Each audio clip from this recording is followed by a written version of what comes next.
Bonjour à tous, j'espère que vous vous portez bien. Aujourd'hui, on se retrouve dans une vidéo un petit peu spéciale. Je suis en compagnie de Faustin Prieux de chez UGK Trading. Donc, je le laisserai se présenter juste après. Vidéo un petit peu particulière. Pourquoi? Parce qu'aujourd'hui, on est sur Dubaï. On s'est rejoint ici pour faire pas mal de contenu, pour vous proposer pas mal de valeurs. Donc, on va essayer un petit peu de vous donner notre a priori, notre ressenti sur Dubaï. Et puis, on va faire quelques liens aussi également avec le trading, bien évidemment. Donc, Faustin, je te laisse te présenter. Avec plaisir, merci pour l'invitation sur ta chaîne. Je m'excuse d'avance pour mon visage, je suis transpirant, il fait hyper chaud, je crois il fait presque 40 degrés au moment où Ouais, on parle, presque. donc c'est juste incroyable. Alors pour me présenter rapidement, je gère la chaîne UGK Trading, on est bientôt 40 000 abonnés, ça avance assez vite. Je partage pas mal d'infos autour du trading, de la bourse, de l'investissement ETF et j'ai travaillé en tant qu'analyste de marché chez un assez gros courtier.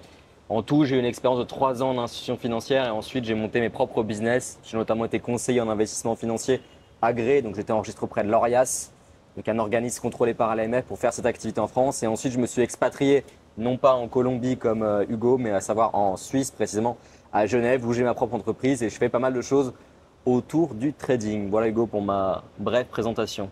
Ok, super, merci Faustin. Bien évidemment, vous retrouverez toutes les informations de sa chaîne en description. Si vous voulez aller jeter un œil, il fait du super contenu, donc je vous conseille vraiment d'aller voir ça. Et puis, je vous invite tout d'abord à aller aussi vous abonner et lâcher un petit commentaire. Ça aide pour le référencement de la chaîne et ça, franchement, c'est super et je vous en remercie. Donc alors, de quoi peut-on parler sur Dubaï? Il y a quand même pas mal de choses à dire. Je pense qu'on peut commencer un petit peu par le début. Qu'est-ce que tu as ressenti, à part la chaleur, directement en arrivant ici? Bah, en fait, la première chose, c'est quand je suis arrivé à l'aéroport de Dubaï, et ce qui est incroyable, c'est qu'il y a énormément de services. C'est-à-dire, on arrive à l'aéroport, c'est limite si on prend vos bagages, vous passez la sécurité, c'est ultra fluide, on prend une photo de vous, vous avez passé la sécurité, il n'y a pas de question, il n'y a rien, c'est pas comme aux États-Unis. Alors ça peut arriver, hein, j'imagine. Après, vous allez scanner vos valises, donc on sent que tout est bien organisé. Après, vous prenez le taxi, il y a une queue qui est ultra bien organisée. C'est pas très cher au niveau du taxi, il y a énormément de services. Vous pouvez vous faire livrer ce que vous voulez. Là, je viens de me faire livrer, par exemple, du poulet et du riz. Alors que je suis dans l'hôtel, c'est arrivé en. Bon, c'est assez long, mais tout ça, en fait, tous ces services, on va dire, qu'on n'a pas en Europe, ici, en fait, ça coûte pas si cher que ça, à l'inverse de ce que les gens peuvent dire. Exactement. Et donc, je pense que c'est pour ça aussi qu'il y a beaucoup de traders qui s'installent ici, parce que ça permet aussi de se focus dans son travail. Parce que vous êtes, en l'occurrence, dans votre tour, dans votre villa, enfin peu importe. Vous avez une fiscalité qui n'est pas élevée, mais surtout, vous avez tous les services. C'est-à-dire que vous allez avoir la personne qui va vous livrer à manger matin, midi et soir, qui va s'occuper de vos enfants si vous avez des enfants, qui va s'occuper du ménage. En fait, vous allez avoir le driver, vous allez avoir tout pour vous simplifier la vie et vous concentrer sur le business. Donc en fait, ce que vous allez gagner en impôts à Dubaï, en fait, vous allez le payer dans des services. Mais du coup, vous avez une meilleure qualité de vie, selon moi, à ce niveau-là. Maintenant, il y a d'autres inconvénients, on en parlera peut-être tout à l'heure. Tout à fait. Ouais, je rebondis un peu sur ce que tu as dit. C'est vrai que moi, quand je suis arrivé à l'aéroport, alors c'est sûr que le standing entre Colombie et Dubaï, il y a quand même un certain gap qui s'est créé forcément. Et moi, j'ai été un petit peu, c'est la première fois que je vais ici, toi ici, il me semble, Ouais. Faustin. En fait, ouais, on arrive. Moi, j'avais ma valise, le taxi était là. Il m'a limite arraché le sac à dos que je portais pour vouloir me le porter, quoi. C'est vraiment, on va pas dire qu'on est assisté, mais Un petit presque. peu. Un petit peu quand même, ouais, un petit peu quand même. Dans le sens où voilà, tous les problèmes ou les détails que vous avez au quotidien, ici, vous les avez pas. Et ça vous fait du coup gagner énormément de temps pour vous, pour votre business et pour les choses un peu plus importantes que vous avez à faire à côté. Aujourd'hui, on le sait, le temps, c'est quelque chose d'important et pouvoir optimiser ses journées, son temps, que ça soit pour le business, pour le trading et pour plein d'autres choses, forcément, c'est quelque chose à ne pas négliger. Ensuite, comme tu l'as dit, effectivement, moi je pensais que ça allait être très cher ici. Alors, c'est comme partout, c'est sûr que si on va dans un gros restaurant, les prix vont être élevés. Maintenant, voilà, si vous voulez aller manger un petit peu local ou vous balader ou prendre un taxi, c'est vraiment très très accessible. Je pense que pour Clairement. donner un peu une indication, on est entre la France et la Suisse. On est un peu au middle, plus ou moins. Franchement, ça va dépendre des services. Par exemple, le taxi, c'est bien moins cher qu'en France. Oui, Par exemple, le service de ménage, c'est bien moins cher qu'en France, et évidemment qu'en Suisse. Il y a plein de choses qui sont moins chères qu'en France. Même l'alimentation, c'est pas cher. c'est pas cher. Alors ça dépend ce que vous mangez. Parce que beaucoup de gens vont dire sur Internet, Dubaï, c'est cher, c'est cher. Moi, je suis arrivé, j'ai dit, mais c'est vraiment pas cher. Je me dis, mais je suis multimillionnaire ici. J'exagère, évidemment, j'exagère, mais Parce que moi, je viens de Suisse, en l'occurrence, je suis à Genève. Il faut savoir que Genève, c'est la ville la plus chère au monde, je crois, avec Zurich. Et après, on a d'autres villes où c'est extrêmement cher. Mais sur l'alimentation, en tout cas, c'est dans le classement de la ville la plus chère. Donc quand je viens ici, je trouve pas ça extrêmement cher. Maintenant, c'est sûr que si vous allez dans les hôtels, si vous allez dans les endroits un peu classe, entre guillemets, ça peut vite être très cher. En fait, il faut comprendre à Dubaï, c'est qu'il y a énormément d'écarts de richesse. C'est-à-dire qu'on peut avoir des gens assez pauvres en réalité et des gens extrêmement riches. Et donc, pour ces écarts de richesse, il faut des services pour tout le monde, à la fois des services pour les moins riches et pour les plus riches. Donc, si on veut vivre ici, on peut très bien se débrouiller, pour avoir un loyer qui est pas trop cher, alors vous ne serez pas dans le centre, et avoir tout un tas de services aussi à des prix compétitifs. Donc, je trouve que c'est, franchement, j'ai même envie de dire que c'est moins cher que la France. Alors, ça dépend où. Par exemple, je trouve que c'est moins cher que Paris. Oui, Pas la clairement. même chose, moins cher qu'Annecy. Moi, là-bas, je suis d'Annecy, originaire d'Annecy, de cette belle ville. Que tu connais d'ailleurs Très bien. extrêmement bien. Très très bien. C'est cher aussi, beaucoup plus cher, Annecy, Annecy, ouais. je trouve. Surtout l'immobilier, le coût de la vie, Voilà, ouais, exactement. il y a une caste de personnes qui se trouvent à Annecy qui est, voilà, qui est déjà assez Exactement. aisée. On va avoir du CSP+, on va avoir des gens qui sont, voilà, qui sont en place, on va dire, que ça soit socialement et financièrement. Hein, faut dire ce qui est. Après, bon, c'est aussi une très belle ville. Oui. Le lac est magnifique. Ouais. Printemps, été, c'est extraordinaire. Vous avez les montagnes pas loin pour ceux qui aiment aller skier. C'est top. Pour toi, c'est quoi les défauts de Dubaï, du coup? Alors, les défauts de Dubaï. Alors, il y a un truc dont personne parle et ça m'a assez surpris, c'est qu'en fait, c'est une ville superficielle. On pourrait comparer ça à Las Vegas un petit peu finalement, qui est en plein désert. Et comme on disait hier en discutant, il faut attirer du monde. Donc, pour attirer du monde, il faut avoir du service, il faut avoir du standing, etc. Ouais. Aujourd'hui, il y a encore énormément de choses en construction. Là, par exemple, on est à Business Bay dans un hôtel. Eh bien, voilà, on voit quand même qu'il y a des travaux constructions, partout, il y a en fait. des grues, etc. Après, effectivement, c'est très très beau. Je trouve que Dubaï est plus beau la nuit que la journée d'ailleurs, parce que tout est éclairé, tout est lumineux. On a des petites publicités sur certains. Là, sur le Burj Khalifa, il y a Donald Trump qui est passé par là. Il y a le drapeau des États-Unis, Américains. Ouais, donc c'est exactement. assez sympa. Comme on pourrait voir sur la Tour Eiffel en France Ouais, parfois, en ouais. fait. Ça, je trouve C'est ça, marrant, ouais. je trouve ça assez sympa. Maintenant, voilà, il y a quand même la chaleur à prendre en compte. Bien qu'on vit quand même énormément dans la clim, là vous le voyez pas, mais on est à l'extérieur et en fait on a des clims proches de nous en extérieur. Donc on va dire qu'ils refroidissent un peu les oiseaux. Donc qu'est-ce qui découle de ça? Forcément, il y a énormément de pollution. On a aussi le désert à côté, Ouais. donc le sable, plus les voitures, plus le trafic. Le trafic qui effectivement Et horrible. peut être très très compliqué quand vous On va avez le dire. quand vous avez des petits trajets à faire, ça va.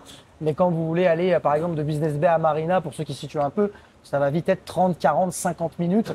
Et ça peut vite être compliqué. Donc, faut vraiment, on va dire, anticiper ces trajets-là. Après, là, c'est un peu comme dans toutes les villes. Ouais. Hein. Si on regarde Paris, moi, quand je prends l'avion, quand je vais à Paris, là, j'y étais la semaine dernière, j'ai traversé Paris, c'est une catastrophe. Hein. Je veux dire, après, c'est le problème aussi de pas mal de villes. Mais le problème de Dubaï, pour compléter, c'est que c'est ultra étendu. C'est-à-dire que c'est plus ou moins comme si vous étiez, c'est comme si la ville, c'était de Genève à Lausanne. J'exagère peut-être un petit peu, mais c'est extrêmement étendu. T'as pas totalement tort. Hein. Franchement, quand on fait Lausanne, par exemple Genève, c'est quoi? C'est 45 minutes Ouais. quand il n'y a pas de trafic. C'est plus ou moins la même chose si on veut traverser d'un bout à l'autre, je pense. Après, tu as juste dit quelque chose que je trouve un petit peu bizarre selon moi. Tu dis que c'est une ville superficielle. Je pense que tu n'as pas tort sur tout un tas d'endroits, mais il y a aussi un Dubaï qui n'est pas superficiel.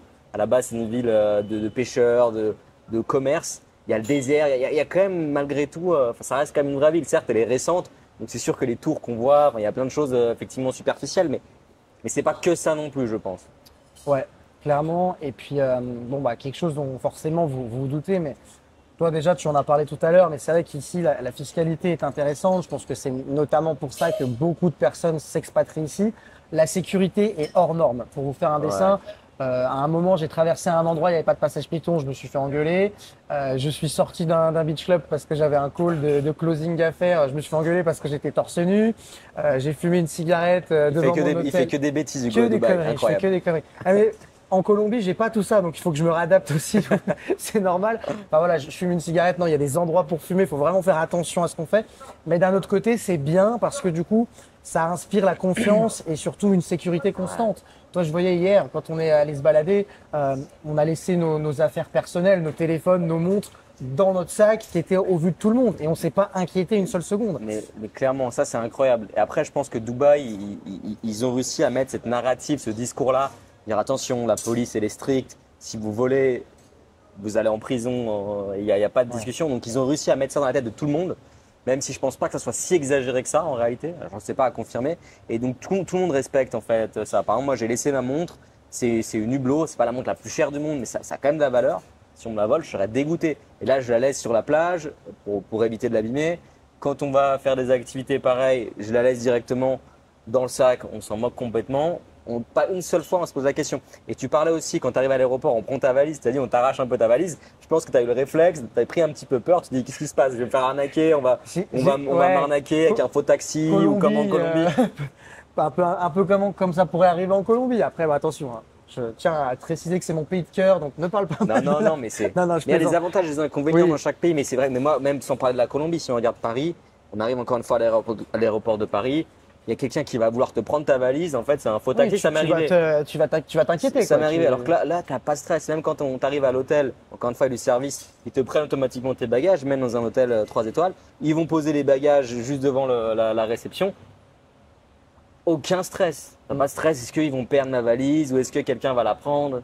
Il n'y a pas tous ces stress-là. Et c'est un confort mental incroyable aussi que recherchent beaucoup d'entrepreneurs. Parce qu'on va pas se mentir, quand on parle d'argent en France, c'est compliqué. On l'a vu pour ceux qui font un peu de crypto, qui aussi parlent beaucoup, hein, mais normalement ils devraient avoir le droit de le dire. Ils ont des cryptos et ils se retrouvent à se faire braquer dans les rues. Il y a eu ça il y a une semaine en arrière. Ouais. Je sais pas quand tu posteras la vidéo. Et une autre fois, il y a un mois et demi en arrière. Et puis on a eu la même chose avec un des associés de Ledger. Oui, tout à fait. Et on se dit, mais ça n'arriverait jamais ici. Jamais. C'est pas possible. De toute façon, il y a des caméras partout. Donc à partir du moment où vous faites une connerie, si on sait qu'à un moment donné, vous avez été à un endroit, on va vous retrouver. Et puis il n'y a pas les RGPD, mais il n'y a pas toutes les règles Union européenne ou France où on n'a pas le droit de. Il n'y a pas ces règles de protection entre guillemets des données qu'on peut avoir en Europe. C'est-à-dire que quand vous passez à l'aéroport, on va vous scanner en 3D votre visage, hein, pour faire simple. C'est la reconnaissance faciale comme il y a en Chine. Et automatiquement, dès que vous faites une connerie, en 3 clics, automatiquement le logiciel il vous retrouve. Tout à fait. Et alors il y en a, ils vont dire c'est pas bien pour la vie privée, etc. Mais à un moment donné, on n'a rien à se reprocher. Je veux dire. Oui, il y en a beaucoup qui n'aiment pas ça, ce côté un peu d'être fliqué ou d'être observé. Mais en réalité, si vous avez rien à vous reprocher, bah, je vois pas où est le problème. Entre nous, hein, c'est un peu ça. Mais oui, il y a des petites subtilités. Par exemple, WhatsApp, si vous voulez faire des appels, il faut avoir un VPN. Il y a quelques subtilités comme ça. Après, bon, c'est comme partout, il y a des règles, il faut s'y tenir et faire attention à ça. Mais après, moi, je tiens à revenir sur quelque chose, c'est que le point vraiment extraordinaire ici, c'est que pour le business, c'est un truc de fou dans le sens où bah, tout le monde parle d'argent, mais sans être imbu de leur personne. Tout le monde est humble à son niveau de richesse, peu importe quel qu'il soit. Et en fait, on peut discuter et on va recevoir des tips de personnes qui ont une valeur, on va dire, presque inestimable pour continuer de se développer, pour continuer d'avancer. Il n'y a pas vraiment des gens qui sont là pour se tirer dans les pattes. Après… ça justement, quand tu dis se tirer dans les pattes, il y a beaucoup de ça aussi, d'après ce que j'ai entendu, on n'est peut-être pas là depuis assez longtemps. Par contre, peut-être. Il y a une bonne mentalité autour du business. Voilà, il y a une bonne mentalité. On peut apprendre beaucoup de choses de beaucoup de personnes. Après, bon, s'il y a beaucoup de business, ça veut dire qu'il y a aussi du scam, hein, je pense. C'est comme partout. Il y a de tout, hein, de toute façon. Faut faire attention. Faut faire attention à ça. Mais voilà, il y a pas ce tabou-là comme on pourrait avoir en France de parler d'argent ou de montrer, entre guillemets, qu'on a de l'argent. Et en fait, ce côté-là est hyper agréable dans le sens où ça vous motive. Là, je sais qu'avoir fait une coupure d'une semaine avec la Colombie, je sais que je vais revenir en Colombie, je vais tout casser.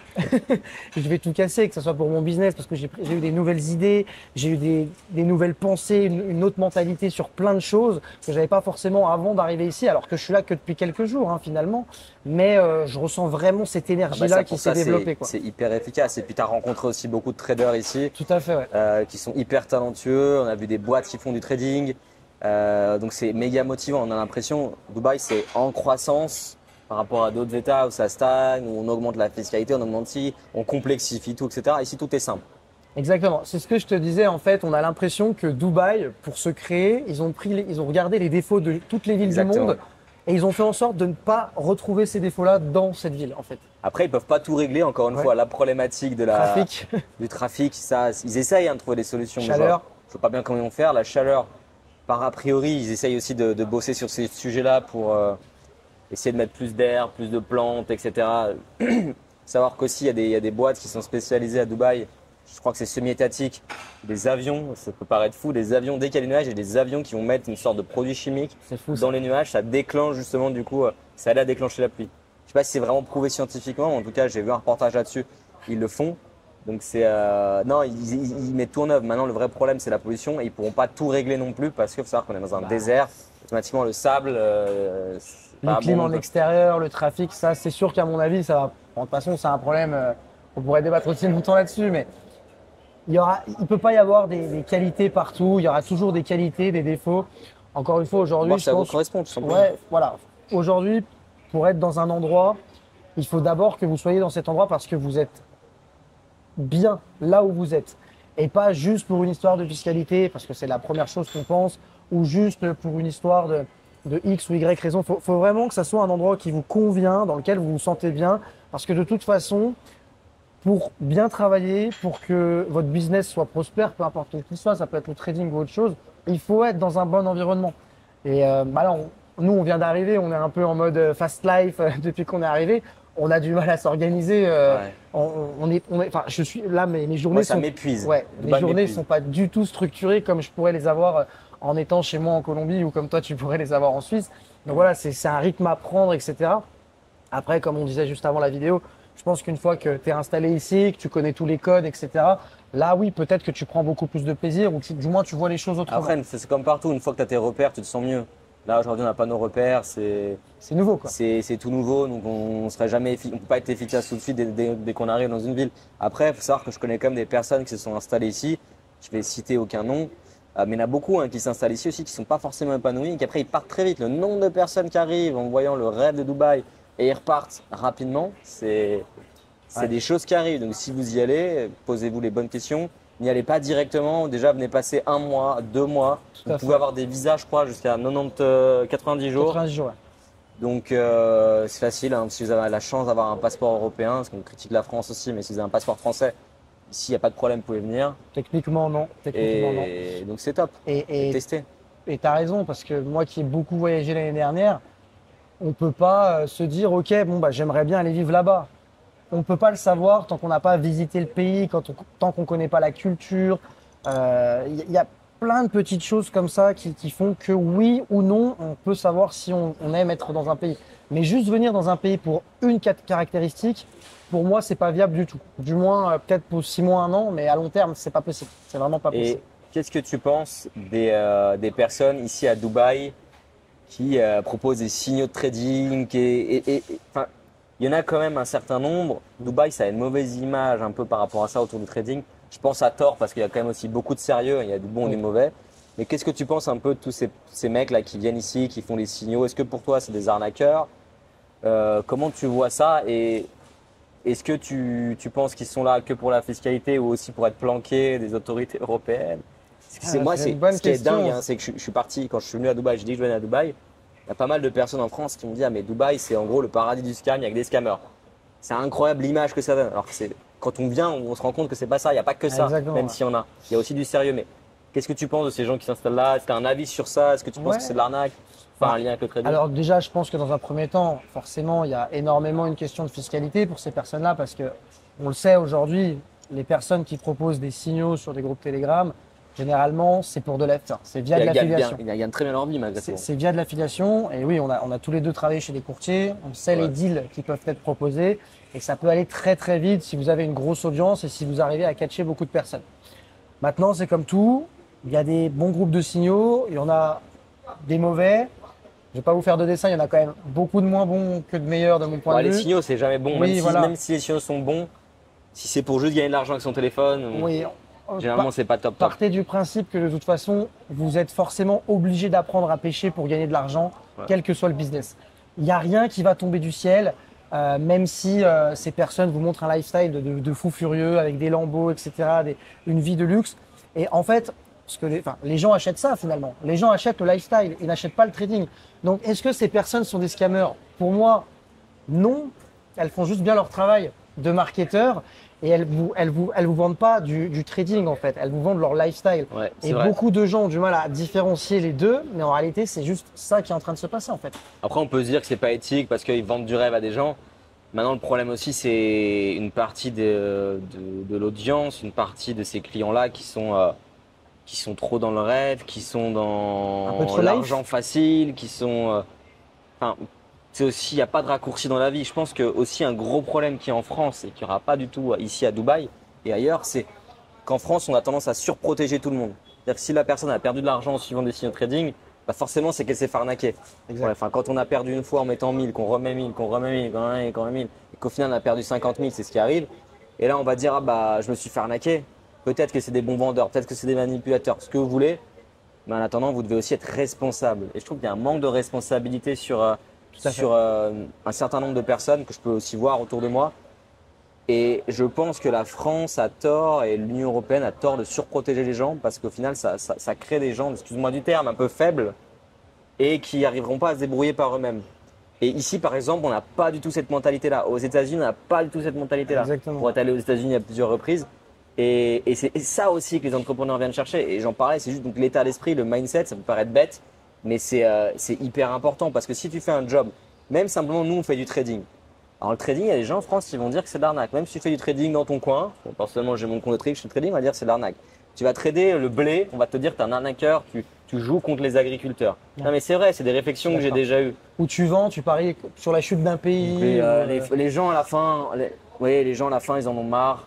On va en France, on se fait taxer à 60%. C'est énorme. Il y a 20% de TVA, il y a ci, il y a ça, il y a CFE. Il y a des charges sur les salaires. Et en plus derrière, on vient nous rayer notre voiture et on vient nous dire. Alors j'exagère qu'à moitié, hein, sincèrement, dans ça. C'est réel. Je sais ce que tu veux dire. Et mais quoi? Non, je sais ce que tu vas dire pour la voiture rayée, vas-y. Non, vas-y, je sais même pas ce que non. Tu lis dans mes pensées, je sais pas. Non, non, pas encore. Vas-y. Peut-être ça arrivera un jour. Non, mais c'est vrai que, voilà, en France, on paye des impôts. Moi, encore une fois, ça me dérange pas de payer. Moi non plus, pas du tout, au contraire. Ça ne dérange à personne de payer. Enfin, au mais contraire. oui, Peut-être pas au contraire, mais. on veut savoir Juste où équilibre. va notre argent, en fait. Et aujourd'hui, je pense qu'en France, on est déjà dans un pays qui est très taxé par rapport à énormément de pays dans le monde. Ouais. Et on ne sait pas où va notre argent. Et quand on sait où va notre argent, on peut se poser certaines questions, quoi. Parce que voilà, cotiser pour des personnes qui ne font pas forcément d'efforts à côté, moi, ça me dérange, personnellement. Après, tu me diras ce que tu en penses. Mais Ouais. c'est mon ressenti. Voilà, il faut travailler, il faut se bouger le cul, excusez-moi du terme. Et généralement, après, les choses suivent. Mais il faut arrêter d'avoir un poil dans la main tout le temps, ne rien avoir envie de faire. Et, Je pense que tout n'est pas acheté dans le modèle français. Il y a des choses qui sont quand Oui. même assez intéressantes. Je pense que c'est bien d'aider les gens qui sont dans le besoin, mais il faut qu'il y ait un minimum de contrôle, que ce soit du bon sens et qu'il n'y ait pas d'abus. Il y a beaucoup trop d'abus. le Mais système après- de santé est extraordinaire, par exemple, en Alors, il est réalité. extraordinaire. Le modèle est extraordinaire Oui, le sur le modèle. papier, mais dans les faits, malheureusement, ça fonctionne pas très bien. Je peux vous donner plusieurs exemples. J'ai des exemples dramatiques dans ma famille et je peux vous dire que ça fonctionne mal. Des trucs vraiment tout bêtes, hein, qui au final dramatiques. Donc, alors après, c'est peut-être des cas isolés, je l'espère, mais je trouve que le système de santé, il est tout sauf incroyable, hein, honnêtement. Sur le papier, oui, parce que tout le monde a accès à la santé, Ouais, mais dans les faits, quand on voit comment la crise du Covid a été gérée, quand on voit qu'il n'y a Ah, plus de lits disponibles, quand on voit que moi je vais aux urgences, j'habite plus en France, mais la dernière fois je suis en vacances en France, je vais aux urgences, j'ai attendu 150 ans, C'est long. j'avais le temps de crever sur le côté. Alors qu'on est encore une fois le pays le plus taxé de l'OCDE, un des pays les plus, le premier ou le deuxième pays le plus taxé de l'OCDE. Je suis désolé, mais moi je trouve ça grave. Et c'est ça qui me gêne en fait. Mais voilà, tu vois, aider des gens en difficulté, il y a des personnes qui souffrent de handicap, qui ne sont pas forcément aidées par exemple ici, qui seront aidées Oui. en France, je trouve que c'est une bonne chose. Exactement. Il n'y a pas de problème. Mais Il y a du bon, du mauvais. aider ceux qui au final qui travaillent pas ou on leur propose des jobs, ils disent non alors que ça fait un an qu'ils n'ont pas de job. Ben voilà, moi quand j'étais plus jeune, j'ai fait de l'intérim, j'ai bossé dans des usines, tu vois. Bah Moi-même. si demain moi j'ai plus d'activité, je dois le refaire, je ne vais pas compter sur l'État à un moment donné. Et c'est ça que je trouve vraiment dramatique. Et au-delà de ça, j'ai aussi analysé un petit peu toutes les aides qui sont, enfin les aides, l'argent qui est payé en l'occurrence par nos impôts. Ça va aussi pour aider des centres culturels en Chine, par exemple. Oui. Il y a tout un tas d'argent qui est envoyé, on ne sait pas où, on ne sait pas pour quelle raison, alors que la France elle est aujourd'hui en difficulté. Et je trouve ça hyper grave. Vraiment, je trouve ça hyper grave. Faudrait dans un premier temps penser au pays et aux citoyens du pays avant de penser aux autres, quoi. C'est peut-être égoïste. C'est pour pas certains, égoïste, ce que je dis, c'est du mais bon sens. C'est du bon sens. Et il y a plein de pays qui fonctionnent comme ça, et les pays qui fonctionnent comme ça, généralement, se portent généralement mieux. Donc à un moment donné, voilà, il y a des choses bien, des choses moins bien. Si je encore peux une juste fois. rajouter une chose, selon moi, en France, il n'y a pas du tout de problème d'immigration. Pour moi, c'est pas du tout le problème, c'est mon avis, hein. Certains vont me dire avec mon discours que je suis extrême droite parce que je dis qu'il faut moins d'impôts, qu'il ne faut pas aider tout le monde et qu'il faut cibler. Je trouve que c'est en aucun cas extrême droite. Je tiens à le préciser. Et je vous dis, pour moi, c'est pas un problème d'immigration en France. Parce que ici, par exemple, pour revenir sur le sujet de Dubaï, on a 91%, c'est les chiffres qu'on m'a donnés à l'hôtel, d'étrangers. Et le reste, 9%, c'est des locaux. C'est-à-dire qu'ils sont entourés d'étrangers. Il y a peu de locaux. Et pourtant, le pays fonctionne bien, il n'y a pas de bordel, il n'y a pas de vol, il y a de la sécurité. Donc ça veut dire que le problème, c'est pas un problème d'immigration parce qu'on a quelqu'un qui vient d'Algérie, qui vient de Russie, qui vient de je ne sais où. C'est pas du tout ça le problème. C'est que derrière, en France, il n'y a pas de justice, il n'y a pas de système qui fonctionne pour que justement les personnes ne soient pas tentées de faire des bêtises, qu'il y ait une justice qui est au ralenti, il y a tout ça. Et ça, moi, je trouve que c'est plus recevable, encore une fois, dans un pays qui est le plus taxé au CDE. Exactement. Et on peut avoir le monde entier, la diversité qu'on veut, toutes les religions qu'on veut en France, pour moi, ça ne me pose aucun problème. Non plus. Juste, derrière, il faut pas qu'il y ait de bordel, il faut qu'il y ait de la sécurité, il faut que les gens respectent le pays. C'est comme Tout le monde, partout. on respecte les musulmans qui sont ici, tu vois. Je pense que les gens oui, bah, comme tu l'as dit, mais je pense que les gens qui nous écoutent, si vous avez la chance de voyager, je pense que quand vous voyagez dans un pays, bah, vous fiez aux règles du pays, en fait. C'est tout à fait normal. On n'est pas chez nous, on s'adapte. On doit savoir et on doit s'adapter, en fait. Et c'est comme ça que les choses marchent ici. Et ça marche très bien, finalement. Et 80, on va dire 90% d'étrangers, ça fonctionne très bien. Non, en tout cas, Dubaï, c'est à faire. Il y a plein de préjugés par rapport à cette ville. Mais franchement, c'est à faire. Certains vont aimer, d'autres vont détester et vous avez le droit. Et est-ce que, pour finir là-dessus, est-ce que toi, du coup, tu pourrais vivre ici ou pas? Alors moi, je suis tellement bien en Suisse pour l'instant. Maintenant, je vais être honnête, il y a une grosse part fiscale.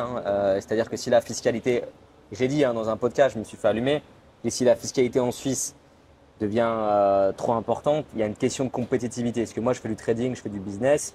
C'est-à-dire que si par exemple, toi, tu es en Colombie et je dis n'importe quoi, tu as 0% d'impôt, et que moi, je suis en Suisse, je paye 40%, je dis n'importe quoi sur mes gains. Et je dis vraiment n'importe quoi, parce que c'est plus compliqué que ça. Surtout en Suisse, il y a différents cantons. Mais c'est-à-dire que si toi, tu dois travailler presque 2 fois moins ou faire 2 fois moins de performance pour au final gagner le même montant en euros, en dollars, en ce que tu veux, bah, il y a une question de compétitivité parce que le trading, c'est déjà risqué en soi. On peut gagner beaucoup d'argent, mais il faut aussi penser à protéger son patrimoine et ses revenus et son cash. Donc, si la Suisse, effectivement, la fiscalité augmente de manière complètement stupide, comme ça peut être en France, voilà, mais je vois mal la Suisse glisser à ce niveau-là parce que c'est une démocratie directe. Donc, ça a aussi ses avantages, hein, une démocratie directe parce que c'est le peuple qui vote directement. C'est bien.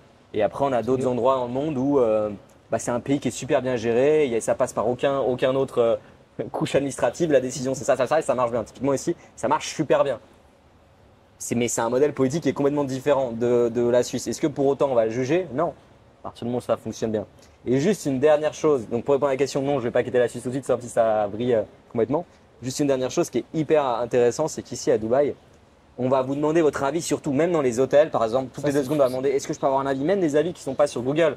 Genre juste, est-ce que je peux savoir ce qu'il faut améliorer, ce qu'il faut améliorer. Ils sont à la recherche de l'excellence. Dans les rues, vous avez des flashcodes à scanner.